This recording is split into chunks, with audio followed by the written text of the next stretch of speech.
Voilà, correction de choisir un type de graphique. Donc on va mettre un circulaire. Pourquoi? Parce qu'on fait une répartition. Le mot évolution, donc clairement, c'est un graphique évolutif. On évolue pour la consommation, donc est-ce qu'on consomme plus ou moins? Donc l'évolutif semble le mieux. Ici, on compare les filles et les garçons. Si on fait une comparaison, le mieux est le bâtonnet. Et ici, une croissance, ça grandit fort, ça grandit pas fort. C'est de nouveau plutôt un graphique évolutif. Qu'est-ce qu'on a comme erreur dans l'exercice 1? Exercice 1, on fait une comparaison. Donc déjà, c'est pas une super idée de faire un évolutif. Deuxième remarque, très importante, ici, entre 200 et 300 000, il manque le 250 000. En effet, donc ici, normalement, si ça fait 100 000, après, ça ne peut pas faire 50 000. Alors, on pourrait dire que ça ne va pas commencer à zéro, mais ça, vous vous rappelez, je l'avais fait moi-même, on peut démarrer à 150 000 dans ces cas-ci. Page suivante. Alors, qu'est-ce qui manque? Il manque au niveau ordonné, on ne sait pas quelle est la grandeur. C'est sans doute la moyenne de demandes d'asile, mais ça n'est pas dit. Même chose ici, il n'est pas dit que c'est en année. Ici, je ne sais pas pourquoi tout à coup il y a juin, alors que ça n'était pas dit avant.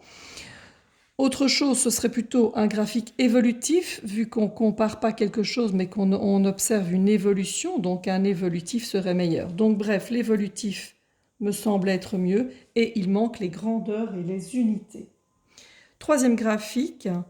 Alors, ici, il manque les points. Normalement, c'est des points qu'on relie. Mais bon, passons qu'on repère que c'est ce point-ci. Ici, à 2013, le point devrait être plus loin. Or, on s'est arrêté avant, ce qui semble être une erreur.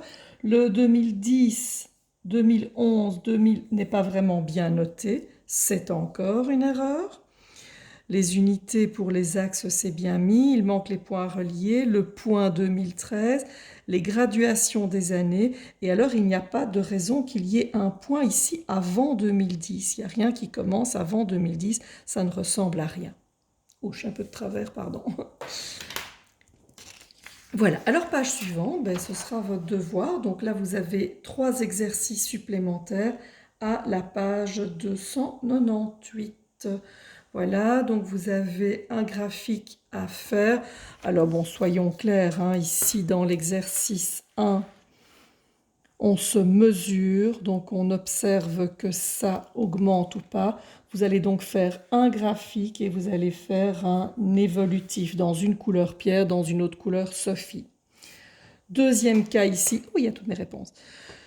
Nous avons une occupation, on va donc voir la répartition. Ici, vous allez faire un circulaire. Pour pouvoir faire un circulaire, vous allez devoir reprendre cette colonne-là et passer au degré pour l'amplitude des angles. Pour cela, les durées, vous avez un total de 1440 et vous devrez passer à 360 degrés. Soit vous faites diviser par le total, divisé par 1440 fois 360, ou alors vous pouvez, dans ce cas-ci, c'est de la chance, faire directement divisé par 4, ça marche aussi. Ce qui compte, c'est que le total arrive à l'autre total. Donc soit, je répète, divisé par 1440 fois 360, soit direct divisé par 4. Vous avez les degrés, vous faites le circulaire. Et pour le dernier, vous allez faire soit un bâtonnet, soit un circulaire. Je proposerais de faire plutôt un bâtonnet vu qu'il y a déjà un circulaire ici au-dessus. Et donc en bâtonnet, vous allez me mettre pour les 5 boissons là. Voilà, bon après-midi, à demain.